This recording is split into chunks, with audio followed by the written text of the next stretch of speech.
karena badan itu harus bergerak 24 jam, maka dia kan membutuhkan energi. Nah, energinya kalau kita nggak makan kan habis nih. Iya. Ya kan? Berarti harus dapat dari cadangan kan? Nah, cadangan energi kita itu ada di otot, namanya glikogen, ada di otot, ada di hati. Nah, setelah apa yang kita makan udah habis dibakar untuk tenaga, badan kita mulai ngebakar glikogen yang ada di otot dan di hati. Nggak makan juga. Habis cadangannya nih. Ketika sudah mau habis, badan kita akan mencari sumber energi yang lain, yaitu lemak. Ketika itu, badan akan mengefisiensikan berbagai fungsi di dalam tubuhnya. Karena nggak ada makanan yang masuk, maka dia harus mengefisiensikan kerjaan di dalam badannya dan sekaligus mencari sumber bahan energi. Nah, kalau kayak perusahaan, dia kagak kerja nih. Ambil.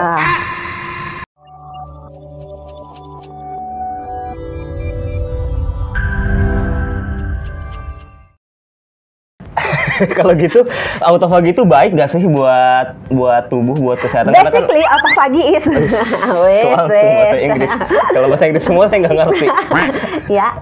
Iya, baik atau enggak autofagi buat tubuh gitu? Oh, baik. Walaupun ada yang dimakan. Iya, karena kan tujuan akhirnya mengefisiensikan dan menyediakan energi untuk badan kita yang sedang kekurangan energi, yang sedang berada dalam stres. Jadi dengan adanya dia diganti sel-sel yang jelek-jelek itu dibuang gitu, terus dibikin sel-sel yang baru dengan sumber dari bahan-bahan yang sumber bahan baku untuk membangun sel baru diambil dari sel yang lama tadi yang di recycle gitu ya.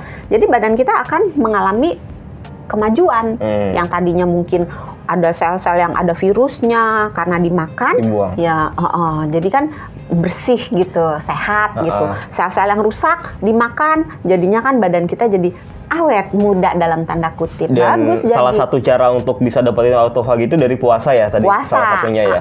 Nah, kalau puasa nih dok, kan tapi itu hanya salah satu cara ya, bukan satu-satunya cara. Iya. Tapi kalau pas lagi puasa nih dok, minuman atau mungkin makanan apa yang bisa ngebantu? Kalau lagi puasa mah nggak minum. Iya.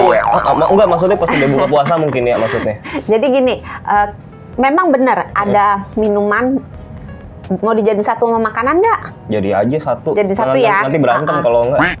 Iya, soalnya kalau makan nggak minum aus. Salah. Makan nggak minum, ya aus. Iya, aus. Seret gitu kan. Kalau minum nggak makan, lapar. Minum nggak makan, lapar. Iya, jadi minumnya dulu apa makannya dulu? Minumnya dulu ya? Minuman dulu aja. Minuman yang bisa membantu itu sebetulnya nggak terlalu dominan sih. Ada kafeinnya, karena kafein mempercepat metabolisme. Kopi, matcha. Ya, terus minum green tea. Itu bisa membantu mempercepat metabolisme supaya kita tujuannya bisa cepat sampai ke autofagi. Kalau makanan, kan tadi kita caranya tadi puasa, terus olahraga, diet keto sama rendah kalori kan. Iya. Ya udah makannya ngikutin itu aja. Oh, yang diet rendah keto. Kalori. Iya, kalau rendah kalori ya berarti makannya jangan jajan yang santan-santan, goreng-goreng, nyindir, goreng-goreng. Iya, kemarin kan Padang. Sama goreng-goreng santan-santan manis-manis. Oh, jangan. Itu kan tinggi kalori kan. Itu jangan dimakan. Diliatin aja. Dibeli boleh, kirim ke sini. Dikasih aja ya, yang dikasih makan aja gitu kan. Nah, terus tadi rendah kalori diet keto. Nah, berarti makanan yang tinggi lemak baik. Jangan mentang-mentang bilang tinggi lemak gorengan gitu. Tidak ya. Iya. Tinggi lemak baik. Tinggi kan ada lemak baiknya. Kalau jahat, gorengan itu. Oh iya, lemak jahat. Benar. Jadi tinggi lemak baik, cukup protein, rendah karbohidrat. Itu basicnya kunci dari segala kuncinya diet keto.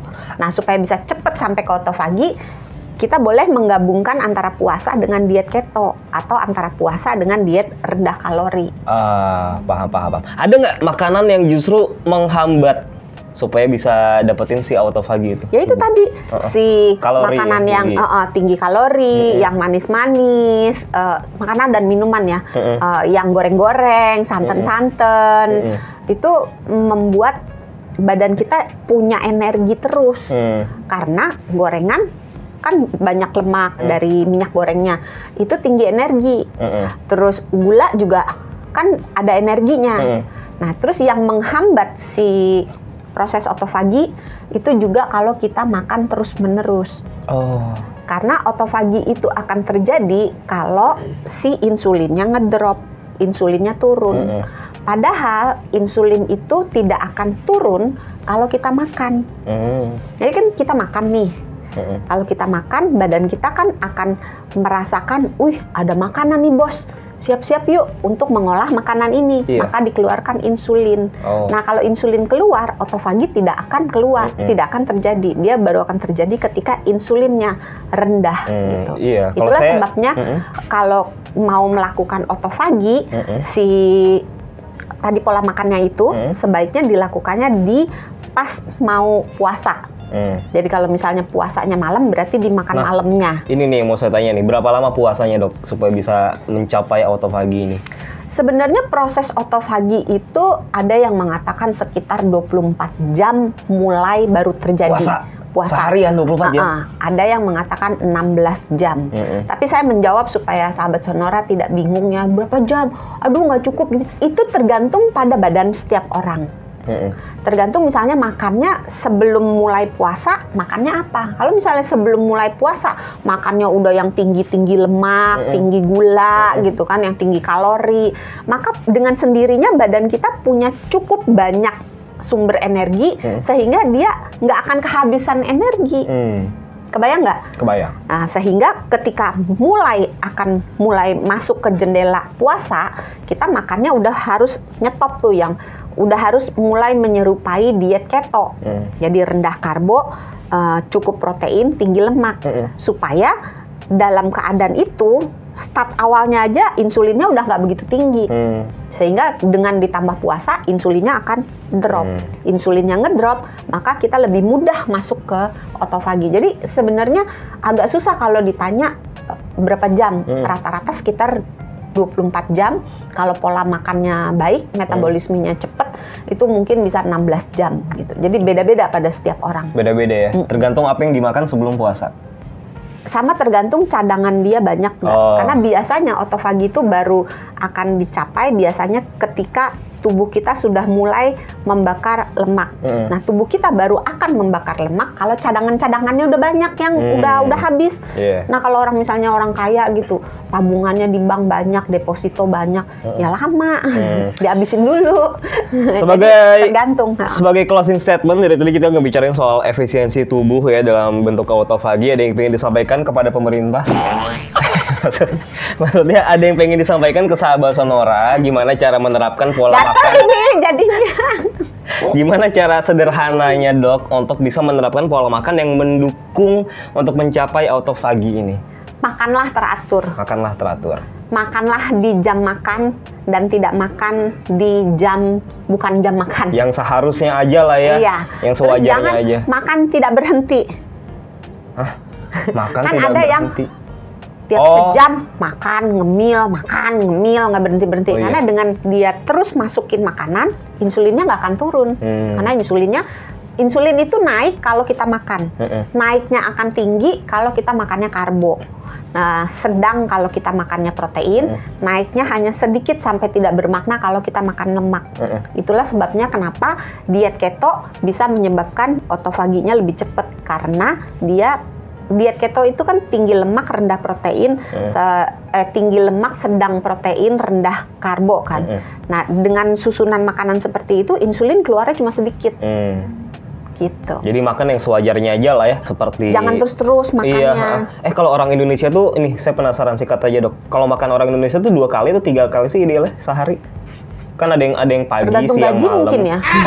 Ya udah, kita cukupkan sampai di sini sahabat Sonora. Jangan lupa untuk subscribe jenis dulu. Makanannya. Jenis makanannya. Jenis makanannya belum? Oh ya udah. Jenis makanan itu yang sehat gitu, yang protein, tapi proteinnya juga jangan protein yang banyak gajinya, banyak kulitnya, banyak minyaknya gitu. Terus rendah gula. Jangan yang banyak tepung-tepung, jangan gorengan, jangan santan. Jadi makanan sehat gitu ya. Terus jangan lupa lemak baik. Nah, terus kalau mempercepat lagi proses otofaginya, tambah dengan olahraga di jam puasanya atau di sejenak sebelum masuk ke jendela puasa. Oke. Udah nih, mau beli makan soalnya nih. Udah ya nggak ngomong lagi ya. Ya udah. Berarti buka puasa ya? Udah buka puasa saya. Ya udah, kalau gitu saya Sony Wicaksono, penyiar Sonora. Saya Dr. Santi, Health Management Specialist Corporate HR Kompas Gramedia. Kita dari Kamu Sehat. Jangan lupa untuk jaga kesehatan karena sehat itu mudah, sehat itu murah.